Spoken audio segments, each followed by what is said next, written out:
I was so traumatized that I stayed committed to him for 2 years after that. So he was in my life a total of 6 years, but we were married for 2.5. Wow. Therein lies the importance of the mental health side of things. Yes. Wow. Yes, I literally had no idea. And I was, seeing patients and dealing with my own trauma. And I just put this face on that no one really knew except for the close people what was going on. And even at that, like, he was so good at people like just falling in love with him. Like, everyone loved him. And like, he's very smart, but he's very good at manipulation and all of these things. And so I felt like I was doing something wrong in the marriage. I felt like it was all my fault. He was just love bombing me and gaslighting me and all of these things. And literally, I felt like I was not good enough. I lost every sense of myself. I created that story in my head that I wasn't good enough for him, but it affected every area of my life, where I started questioning if I was a good therapist, if I was a good friend, if, all of these things. And I lost every sense of who I was. And from the minute we got married, 2013, until I walked away in 2018. Wow. Wow. Yeah. That's so.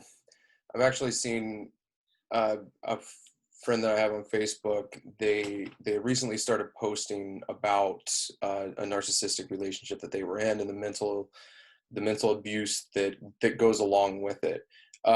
Can you explain a little bit more about like the love bombing and like the gaslighting techniques that are used in a relationship like this? Yeah, definitely. I think it's great that people are talking more about narcissistic abuse, because it's the abuse that people can't really see. I mean, there was physical Yeah, abuse too. Like, I had bruises and stuff on me, yeah. but that didn't hurt me as much as the emotional abuse, and people can't see that. And so the big thing, it's kind of like the same thing as the cycle of abuse. So like, you start where this person loves you like no other. I mean, we had a beautiful wedding in Napa, a beautiful home. We went on all of these trips. Like, that's the love bombing. He sent me flowers every week when we were dating. I mean, all of this stuff, like anything that you can imagine, that's what I was seeing. And then all of a sudden we got married and things changed. I mean, I had caught him in a couple of lies before we got married. And again, you know, I used to blame myself, and I've worked through all of that. Like, I ignored the red flags of Mhm. some of the lies I caught him in. But the gaslighting is what was just horrible. So that's kind of like where they discard you and then they ask for you back. And so they're like literally talking about you to people that you love, to their friends and family, where literally people think, well, I don't know if they think, but I thought that they thought that I was crazy, that I was the one causing all of these Uh, problems, because like, the gaslighting is where they tell you blatant lies, where they take no responsibility for anything. Like, I would catch him in a lie and have proof, and he would be like, "You're crazy. Like, you're literally crazy." And all of your trust issues from childhood and all of that stuff, he would blame me. oh wow. He never, ever took responsibility to this day. Um, he had an affair for 14 months of our 2.5 year marriage. And it was horrific and it was horrible. And like, the gaslighting is making people think that you're the victim, and making the actual victim feel like it's all of their fault. And so it's just crazy. And then like, he would discard me, he'd throw me away. So like 6 months after we got married, he kicked me out of the house.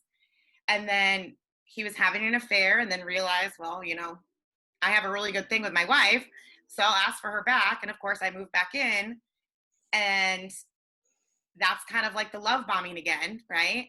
And Yeah. then he was still cheating on me, and then he discarded me again, where I never moved back into the home. But for like a year, he was pulling the divorce papers. If I did something wrong, or if I questioned him on anything, he would file for divorce. And then he would love bomb me and pull the divorce papers back. It happened 4 times. Holy Four shit. times. And it was just horrible. And then those 2 years that I stayed faithful and committed to him, he had actually moved in another woman into our home, which once the divorce was final, I just never wanted to go back to our home.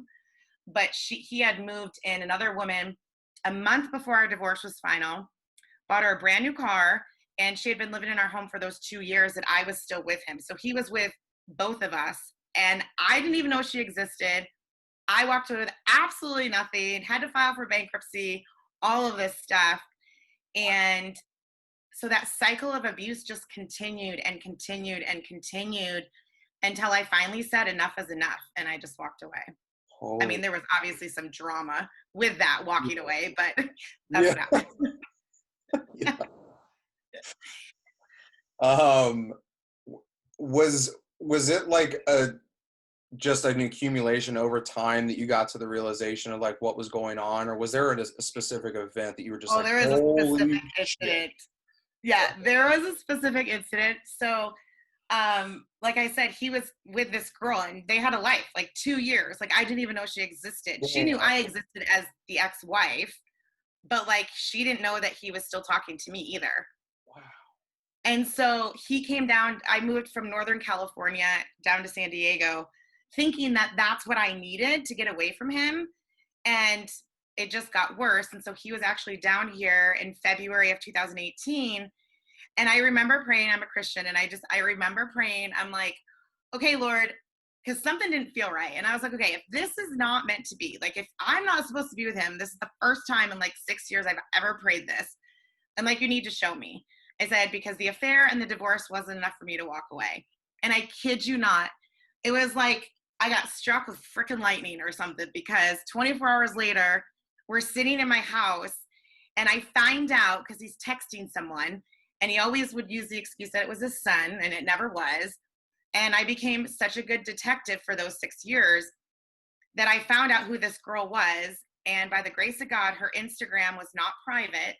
And so I was scrolling through her Instagram and I saw my boys, my dogs, my pit bulls from 2 years prior. And I flipped out, and it was not good. And it was bruises. I had all, it was not good. It was not good at all. And I kicked him out of my house, and I actually, messaged this girl, and we talked, and it wasn't about like, she had no idea. It wasn't her fault. Right. Um, and of course it was all my fault. He fought for her, and just all of this stuff. And so, that was February 15th. That's the last time I've had contact with him. Like he'll email me like horrible emails every now and again, and I just don't respond. So Wow. I've had no contact with him myself since February 15th of 2018. And that was it for me. Yeah. But when that happened, I had just lost 3 months earlier my 6-figure income at a hospital here. And so I literally had nothing. I was like 38 years old, absolutely nothing, because he didn't give me anything in the divorce. I was not allowed to hire an attorney. He had an attorney. So I was like, okay, now what? What do I do? Like, I literally have nothing. And so I got myself into therapy with my own therapist and started my trauma work. And that's when I wrote my best-selling book. And for the last 2.5 years, I've just been, my main gig as a therapist, but I speak all over the country and all of that stuff, just sharing my story to help people believe in themselves, and know that even as a therapist for 15 years, abuse can happen to anyone, men, women, child, it doesn't matter. I mean, I've met plenty of men who have been in a narcissistic abusive relationship and the woman is the narcissist. Like, it does exist. So yeah, that's the big thing that happened.